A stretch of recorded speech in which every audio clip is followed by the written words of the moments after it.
what's up, YouTube? This is Evie Variety, and have you ever gotten a message on Twitter? Most likely, it's going to be a bot, or it's going to be someone asking you to do a free request of their drawing. However, last week, I received a message, a comment, because I have DMs turned off. I received a comment saying that this person, Godfoe Universe, watches my reviews and thought it'd be a cool thing if I could review their comic. And I saw this and was like, let's see here. Let's do some auditing, right? Let's check it out. So I went to the page, Godfoe Universe. I see that, this account's been posting a lot about the comic Biophile Kolga. And I looked at the trailer, and I'm going to be honest, the trailer, in my opinion, doesn't really do it justice. The trailer seems like very cyberpunky style music, but that's not all what this is. And it's a little I think disjointed. But against, me looking at the trailer and thinking, I decided, you know what? Let's check it out, because I need to do more reviews than just Riververse comics. People get the intention that like the only comics I read are Riververse, which is not true. And I have a box full of comics, Batman, G.I. Joe, a whole bunch of stuff in my closet that I mean, I could do reviews of all of those, but that would take me a while. But I do read other comics as well as other web comics. I've read some really good stuff in the scene. And I decided, you know what? Let's check this out. So this is going to be a pre-launch to get Chapter 1. You can actually go to Indiegogo, and I'll pull that up real quick. On Indiegogo, you can see, you can sign up here. And there's not really a whole lot of information on here. You do get to see some more art, which is cool. And immediately, that's kind of what I want to go into. This artwork is pretty great. I love the style. It's definitely different from mine, whereas mine, I try and be a bit more, sharp with all the lines. I try and be a bit more cartoony in the looks. This definitely goes for more of an artistic look, right? This is definitely more so like they're not trying to be perfect with the edges. Like, you can tell it is definitely hand drawn. If it's drawn on a tablet, it is drawn by hand. Whereas mine looks a bit more like animation style, studio animation style, smooth sort of look to the lines and everything. This has a hand craftsmanship, and I really like that look. The shading is pretty cool. It is using mostly hard shading, which I'm always a fan of. But there is some soft shading thrown in there as well. And there is just a lot more detail in the shading, compared to something like mine. There is just quite a bit of work gone into making this comic. And it is a large comic. It says 97 pages. It's really more like 90, to be honest, because 6 of those pages are the chapter dividing pages. And there's another one that's like the cover art. So it's really more like 90 pages, but 90 is still a good amount. You get a lot of story for this. I love that they're not doing a whole bunch of tiny frames, tiny panels within the page, right? Something like my previous comic review, Yaira, had like 9 or even in some cases like 12 panels on one page. And while that allows you to tell more of a story throughout, per page, it makes it to where I can't appreciate the art as much because it's so small. I like to really enjoy looking at the art, and I can't do that if the panels are so tiny and everywhere too. So, and it was like that for almost every page of Yaira. So this was a little bit refreshing, seeing some more unique, larger panel pages in this throughout the entire story. And the framing of it as well, the formatting of each page, they're not all basically the same. There's some differentiation. I've got the PDF pulled up now. I'm not going to show you a whole lot of stuff, but I am going to show you, like, this is what the chapter divider looks like, and then I'll just show you the first page here. It's pretty interesting. This one, even if it is like, squares, you've got this full page sort of, this actual house on fire is actually back here as well, if you can see.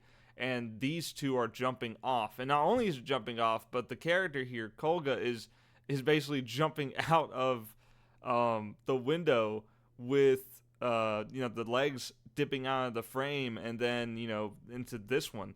And so I really like that. I really like the and also the use of, like, double framing to show, like, some sort of movement or some kind of effect taking place.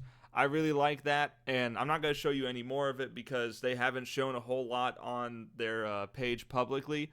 Now, the art is made by Joshua Adams, which has done a fantastic job, and you can, if I go to media, I'm sure you can see some more stuff. So this is one of those pages that's on the Indiegogo, and I mean, it's just really, really good. I love it. I love the little slash panels that come in here that focus on the mouth and the eyes, and you got the little action shot here. You see the scythe swinging up like this, the cut of the tentacle, and again, it's very artistically done, because not all of this it's not even in a full page thing. It's divided into slash marks, in my opinion, to show that she's using a scythe, a blade that's cutting through stuff.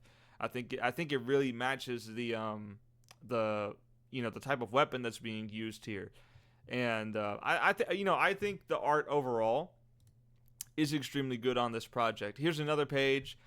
This is kind of early on in the comic, and I will be trying to be as spoiler-free as possible. When I start talking about the writing and the characters, of course, I will have to get into mild spoilers, but I'm gonna try and keep the latter half of the comic on wraps. I'm not gonna leak that.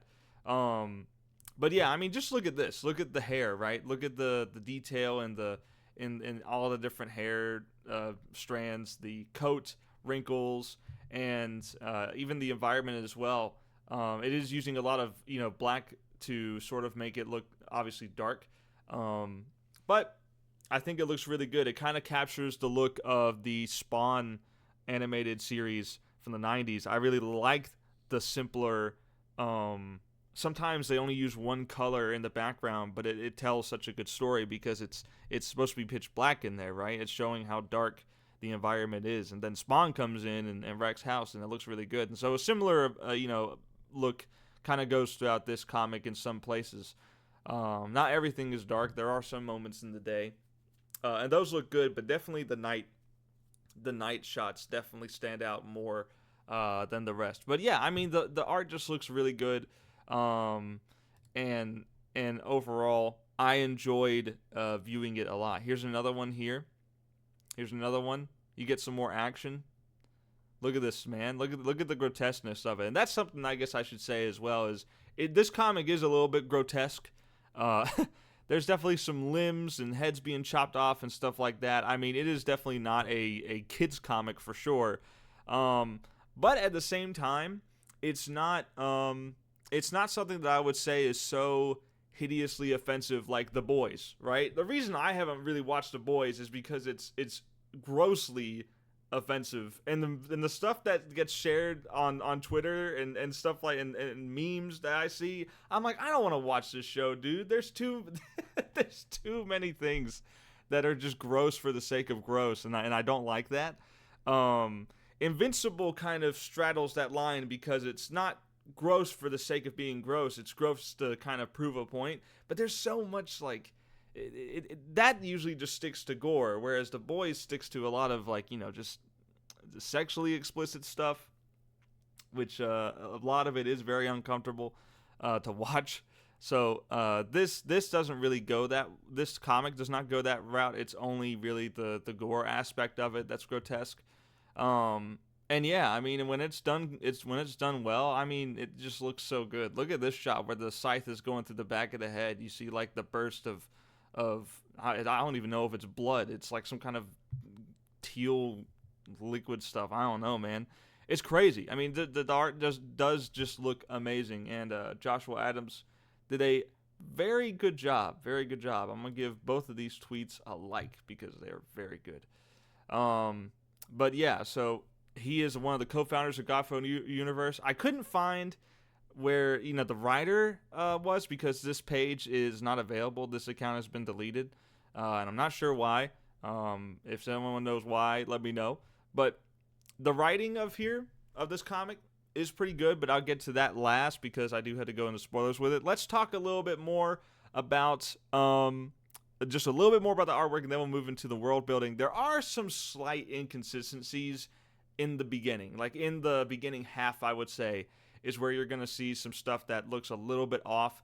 Like there's some proportions where, where sometimes June, which is the, I believe she's black, the black girl, there's one frame where her neck looks very long, and it stood out to me immediately, but that's a one-time offense. And then there's a few other cases where characters, they look very skinny on one page, and then the next one, they look a little more, I guess, accurately proportioned.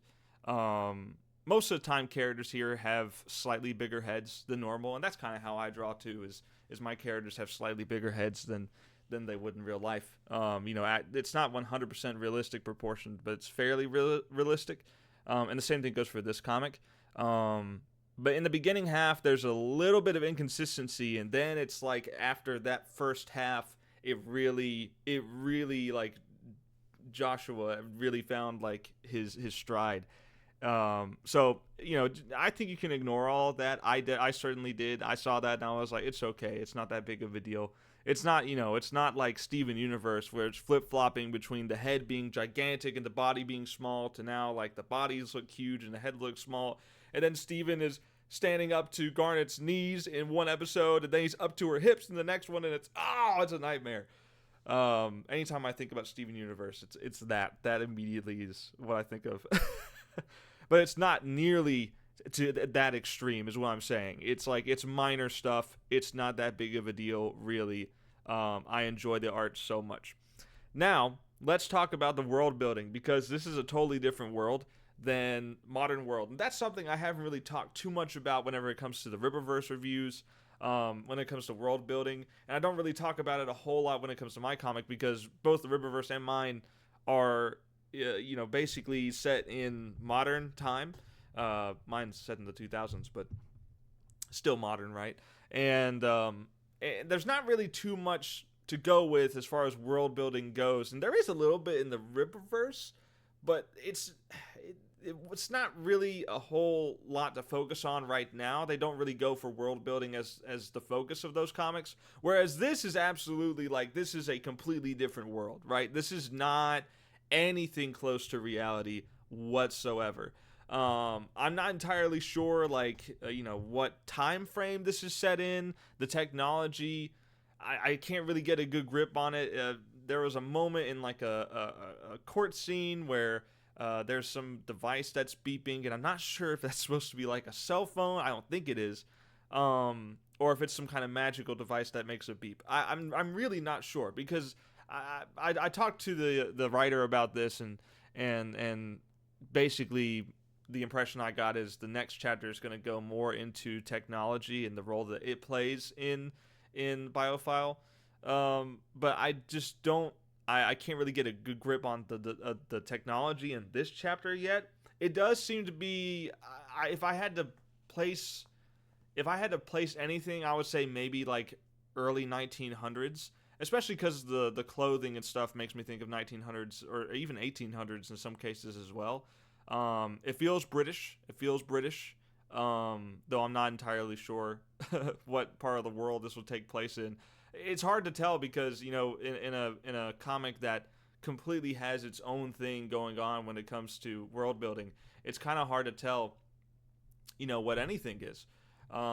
So to me, if I had to guess, late 1800s, early 1900s, somewhere in Europe. That's where I'm going at, and I'm sticking with that until I'm proven wrong. But yeah, I mean, there's just at the very first page, right? The first few pages that I showed you on Joshua's Twitter is basically you get to see some zombie amalgamations, right? That have like weird intestines and stuff like that, red eyes, mask.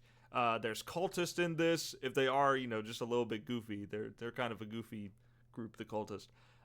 There's immortality, there's witches, there's unique boat designs, some unique building architecture, and there's also some governmental threat that's kind of teased and not fully explored in this, but they are definitely shown. And there's just a lot of stuff that's immediately made apparent that this is not the real world. This is not based in any sense of reality, right? And that's cool. That's cool that it kind of immediately it doesn't mess around. It just tells you that right off the bat. That's cool. I like that. Doesn't waste any time with it. And we'll get more into the opening specifically that I have some critiques for. But it does a really good job of showing you that we're not in Kansas anymore.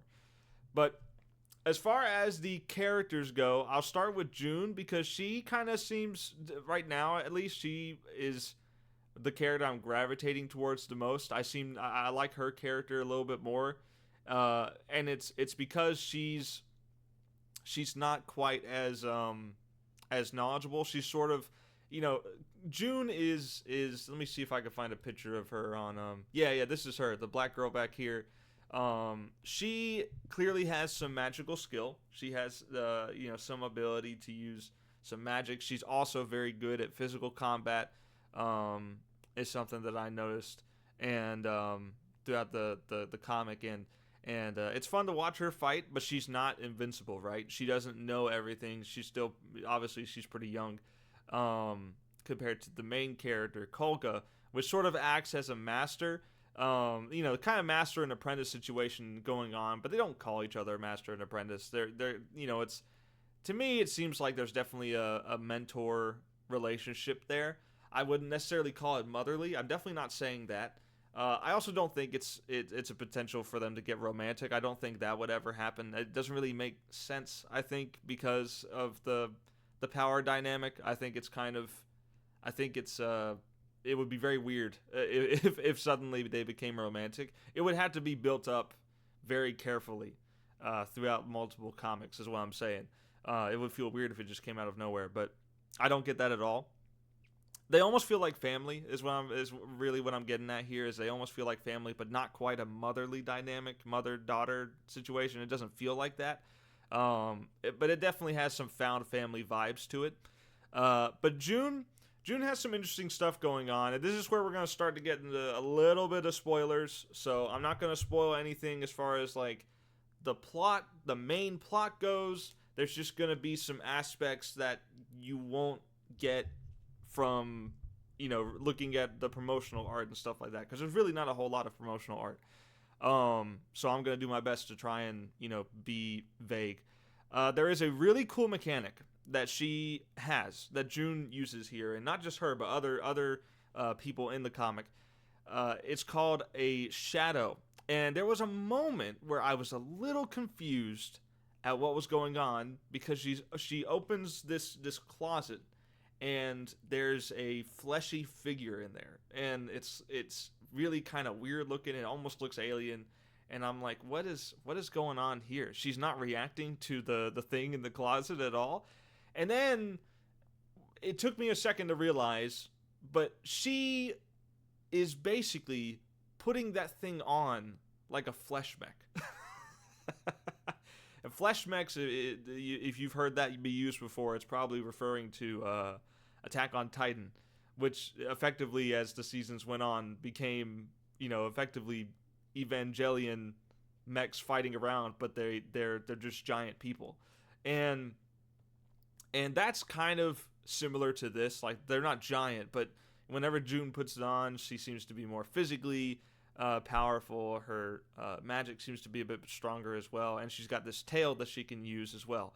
So it's a cool sort of weird mechanic in this universe, that you can just have what's called a shadow and just wear it and become awesome. It's actually very, very cool. and I haven't seen anything like that personally. Not to say that it's never been done before, but seeing it in this way, I really haven't seen it be done. So I like it. I like it a lot. It's a very cool idea. I thought that was definitely a highlight for me. And to see that not only she uses it, that other characters can use it as well is it opens up a lot of ideas, because that means like, oh, this is something that not just her have access to. Like this is something that potentially a lot of people, groups of people have, and we can see a lot more of them in the future. And I'm welcome to it because they have a unique design. They're pretty cool in fights, and it's just a very cool idea, man. There's also some implications that there's something wrong with her blood, and she has like a nightmare of this hooded mask figure, and it kind of implies to me that there's some kind of curse going on. So I'm intrigued about her character, right? Her secrets are not really explored all that much. And I think that mystery, that lingering mystery, makes me gravitate towards her more than Kolga, because Kolga does get quite a bit of her secrets dropped. You get to find out a lot about her in this, but not too much. And that's the important thing. I've complained about this before in previous reviews, that there's quite a bit of info dumping about a character's backstory, right? And this does have a lot of info to it, but it feels like they're not doing too much. It feels like the writer is not telling everything yet. And it's in the when it's dumped, it's done in it's not in a unique way, but it's done in pretty clever ways to not make it feel like it's just exposition. There's a court scene where you get the a lot of implied information that seems to be known by the government of this comic about her. Like, they know her very well, and she's kind of defending herself and kind of treating the whole court scene as a joke. And there's a lot of stuff said about her. There's a lot of things that that are said from that court scene that are brought up later on in later chapters. And I say chapters because there's 6 chapters. It's divided into 6, so you could really look at each individual chapter as a smaller comic, because they all kind of tell a somewhat complete story each, and each one is good. I think each chapter is really good. If I had to say a low point, I would say the first one, and I'll get to that. But the idea with the court scene was to tell information about her background, about her past, without it just being characters talking about it for no reason, right? And that was my complaint about Yaira, was that, characters are just kind of talking about how great Yaira is and what her legend is and all that kind of stuff. And then she info dumps it just like as, sort of a flashback scene that it just didn't feel as organic. It didn't feel as fitting with the timing of the comic than this did. I'll say, like, this does exposition much better, while still giving quite a bit of information about Kolga, the main character, this purple hair girl. And moving on to Kolga, she is a bit of a do-it-all. She knows just about everything when it comes to, like, magic, occult stuff, and she's even extremely good in combat. She knows her way around, several different types of blades. She at some point she wears some armor and stuff. Like, she seems to be able to do it all, and she even has enough freaking money to just buy a rundown factory, which I thought was really funny. I do like that though, because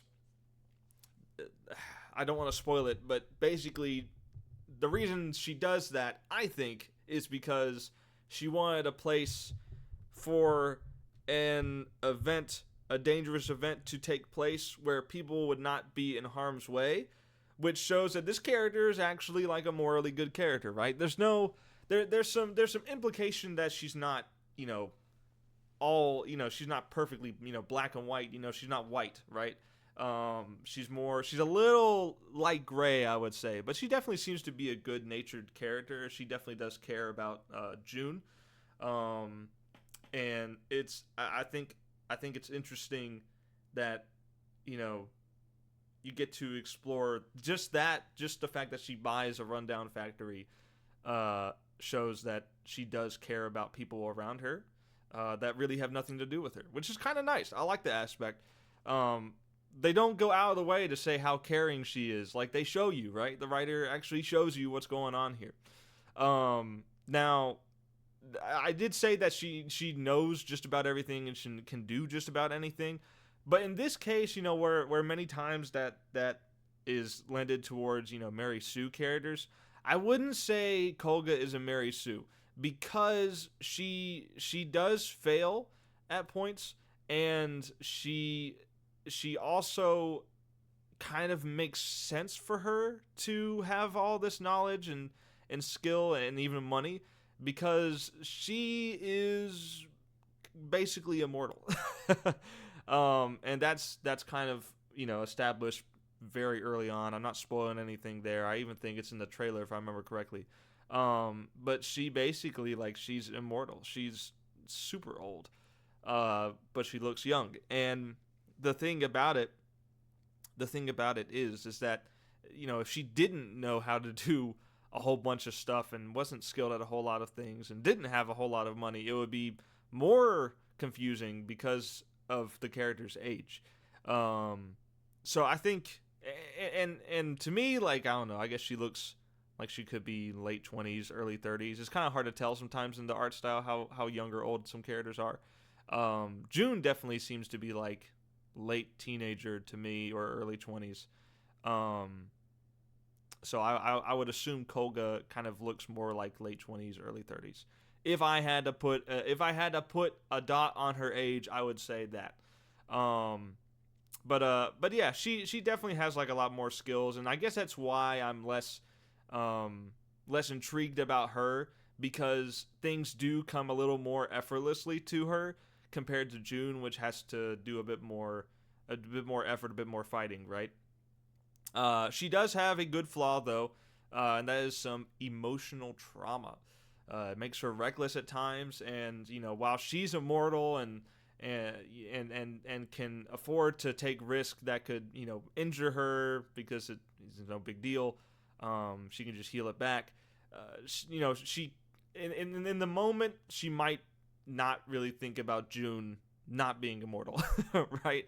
In the moment, she might forget about that and have to reel herself back in, or have June reel her back in and say, "Hey, what are you doing?" And then there's another character. It's like a trio of characters, really, that you got for the main cast here, and that is Stu. Now, Stu is an eye in a lantern, or a jar. It kind of looks like a lantern to me, but Stu is stupendous. Is what his full name is. He chose his full name, Stupendous. And Stu is the comedic relief. And now, Stu kind of feels like Claptrap from Borderlands, right? He kind of feels like the character that's there for like a joke. Occasionally he can do something helpful that makes sense for him to stick around in the story, and not for the characters to just get annoyed with him and get rid of him. Clearly he is a living MacGuffin, if that makes sense. Like, he is important to the plot, and the characters need to keep him. And he also has just a funny personality. Like, there's a scene where June and Kolga are having an important conversation about, like, past trauma or whatever, and then the whole time Stu is just back there going blah blah blah blah blah blah blah blah, and then June is like, has he been saying blah this whole time? Which I thought was pretty funny. I thought that was good. I really enjoyed some of the banter between them. I thought it was good, despite the fact that I wouldn't say he's like Marvel dialogue. I wouldn't say that he's Marvel dialogue. He's definitely not. There are moments that kind of almost feel like it, but I wouldn't say he reaches that point of annoying. In my opinion, I don't think he passes the threshold of funny to annoying. I don't think that ever happens. But that's obviously that's subjective. Some people find any kind of humor like that annoying. Some people just really don't like Claptrap. Some people love him. And he also kind of makes me think of the skull character, the tiny skull character from the Owl House. I forgot his name. It's been a while since I watched the Owl House. I forgot it. But But he kind of makes me think of that because there's some points where he's like, "Yeah, I'm super powerful. I could rule the world, but I'm just choosing not to." He also has some cool abilities as well. There's a moment where he takes control of a body, and like the body can die, but he could still just puppet it around forever. And he can shoot some green flames. That's not spoiling anything. That's very early on in chapter 1 that you get to see that. And despite the fact that he seems like an evil artifact creature that was locked away for a good reason, it seems like he's just kind of a good, loyal guy. He likes June and Kolga. He actually seems to be a pretty solid, good guy. Now, do I 100% trust him not to go mad with power if he ever gets a chance? No. I mean, I definitely think that could happen. But for the most part, I think he's a really, really good character, and I think he adds sort of the comedic banter that a trio needs, right? A good trio needs some banter. And I think Stu does that pretty good. Stu also, because he is new to these characters, he can ask questions about like, hey, why are you doing this, or why do you act like this? And then instead of the characters just talking about this unprompted, they're answering from a logical point of someone who they just met is asking questions about them. So of course they're going to answer, right? That is much more natural. Like I said, much more natural exposition and character info dumping. That is so much more natural than just having characters talk about themselves. That to me is really good. Now there is some of that. There is some moments where like, Kolga and June are reminiscing about like some past adventure or stuff like that, some past moments in their lives. There are some moments like that. I kind of think of those similar to in Attack of the Clones, where Kenobi and Anakin are talking in the elevator about, oh man, this is just like that time where the Family Guy cutaway type of joke where they don't cut away, they just talk about their time doing something. And there is a little bit of that. I don't think that's necessarily terrible. I think some of that in small doses can be good, and that's what it mostly is small doses. So it didn't really bother me too much. Now for the antagonist, which is this creepy looking thing here, the Witch of Or is scary. I love the design. It's very freaky. If I read this as a kid, I would be traumatized for sure. I'd be having some nightmares. But yeah, it's very creepy. And while I don't really know too much about this character, there's not a whole lot of info about this character in particular. I think that's good. I think keeping it kind of vague for the first chapter, or for the first volume of chapters, I think is a good idea. There is a scene early on that I think is another character talking to the Witch of Or. It definitely looks like it. And I'm looking at this and I'm thinking, this character never appears again. Because I went back and looked through every page, and that masked woman character does not appear anywhere else. And it's kind of weird that they, I guess I'm starting to get into writing critiques here, but it's kind of weird how that character does not appear again, despite the fact being shown at the beginning. Upon looking back at it, it's sort of, I didn't really think about it before, but now that I look back at it, I'm kind of thinking, why even show that character in the first place if you're not going to reveal who they are, or at least a little bit of information about who they are. Now, it's also possible that that masked character and the Witch of Or are the same person, just in different bodies. I don't know. I really don't know. So this world building is crazy, so I really don't know what is and what isn't possible. But as far as that opening, I think it does a good job of kind of hooking you into like, ooh, occult magic, evil threat. That's interesting. And then that masked character never appears again. So it's a little bit of a letdown with that. And while I'm at it, let's talk about the rest of the opening chapter. This is where we're going to get into a little bit more spoilers for the beginning, but I'm not going to do too much. I'm going to keep it vague. The opening chapter is a little hard to follow due to it being, just kind of I'm thrown into an action set where, you know, there's a burning building and they're being chased by, you know, this zombie amalgamation thing, and I don't really know who the characters are. I don't know what's happening. Obviously, by default, I'm gonna root for the human characters, but I really don't know who they are and why I should be rooting for them. Right? It's just sort of, it's an action scene, and action as an opener can be really good. You know, think of something like you know, John Wick. John Wick starts off with him, you know, being, you know, shot or stabbed, and he's got like a wound, and he's crawling out of his car. He's moving over, and it looks like he's about to die. Right? That's a good opener, because even though we don't know who John Wick is, we know that, you know, he's pretty obviously hurt, and he needs to be he needs immediate medical attention. And then we flash back to the beginning of the story, that begins the John Wick saga, right? They tease that basically the ending of the movie, that he gets seriously injured, and now the rest of the movie is going to be figuring out how he gets to that point, and if he will survive after the point that's shown at the beginning, right? So in some cases that can work, but I think action openings,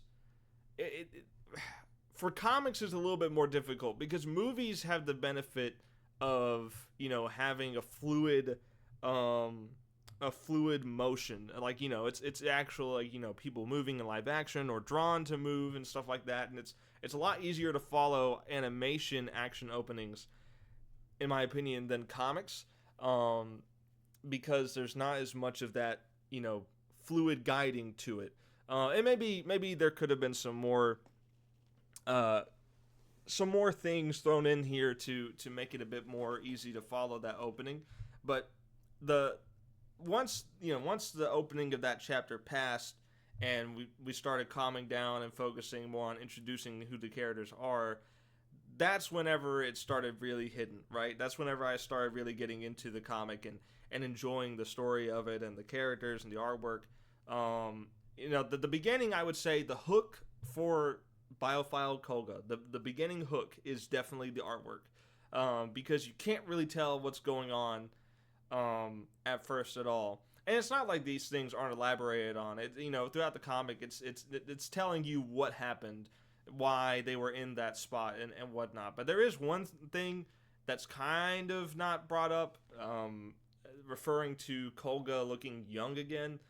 It's a little confusing. I don't think it ever really brings up why she looks younger, but it's very clear that she's, at the beginning of the comic, she's still used to being old, because she's actually walking with a cane. Doesn't need it, but she's walking with a cane. And then, like, later on in the comic, she just ditches the cane, because obviously she doesn't need it anymore. And it's well known that everyone knows how old she is. You know, at least some people in the government know how old she is. And I think not really explaining why she looks young again is a little confusing. And I've read through it. I was paying attention. I was trying to find where she explained why that, of all times, that happened. I didn't see it. So, you know, maybe that gets answered in the second comic. That's fine. Totally fine. Not everything has to be answered in the first comic. But that felt like it was kind of important and needed. I kind of wanted an answer whenever she was explaining her backstory of why she's immortal. But yeah, and besides that, though, I mean, really, whenever the first chapter, you know, when it gets to a more calm point, then everything after that, it's pretty good. It's pretty good. It stays pretty consistent overall. The pacing is good. Again, the artwork is amazing. The characters are pretty interesting. And Stu, speaking of Stu, there's a scene where a group captures Stu, and I felt like it was a little too rushed. I felt like it kind of ended too easily. Not necessarily that the pacing was bad, but just that it kind of just ended very abruptly. I thought we were going to have another kind of intense action scene where some characters are gonna have to fight through a bunch of waves of baddies and get the stew at the end. But that's not at all what happened. It led to an interesting scene, and it led to an interesting like use of Stu's abilities, but it did kind of feel like it just sort of abruptly ended. Not a terrible thing. Again, I'm not saying this is the end of the world. I'm not at all saying that it makes the comic bad in any way. It just kind of felt to me like a little underwhelming.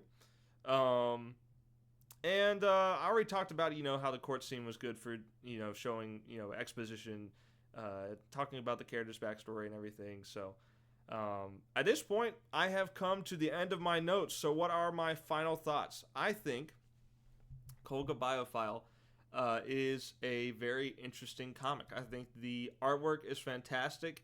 In my opinion, the cover art and the trailer don't fully do it justice. I think the artwork on the inside looks really good, and I think the artwork on the cover looks great, but I think it makes it look a lot simpler than it does in the comic, because when you look at stuff like this, when you like just scrolling through, like you look at different stuff like this is all stuff in the comic. This is all like pages of it that you can find in there, and it looks so good. And then like the cover art, it just kind of looks a little simpler in comparison. So I think if you have seen this maybe on Twitter or you've seen on Indiegogo and you kind of passed it by, and maybe by chance you've come by my video, I hope I've done a good job of telling you that this comic is very good, and you should definitely get it if you have the money to spare. Of course, not everyone does nowadays, but it is very, very good. They have Indiegogo's opened up. Obviously, there's been a lot of passion put into this, and that's something that, if I got messaged by the creator to, asking politely to review his comic, and I looked at it and I thought it looked, very low effort, it looked like a cash grab, or it looked, God forbid, an AI generated comic, I would have said no, and I would have made fun of him. But clearly, after actually, reading and, enjoying the artwork of it and everything, I gotta say, it's pretty good. It's pretty freaking good. So, I don't know. You gotta sign up with an email address. I'm actually not even sure what the price of the comic is, to be honest. So, I do kind of wish I knew about that. Let me actually see. Let me pause this for a second here. I'm gonna sign up. I'm gonna put my email in here. Keep me updated. Let me see if it actually will let me see the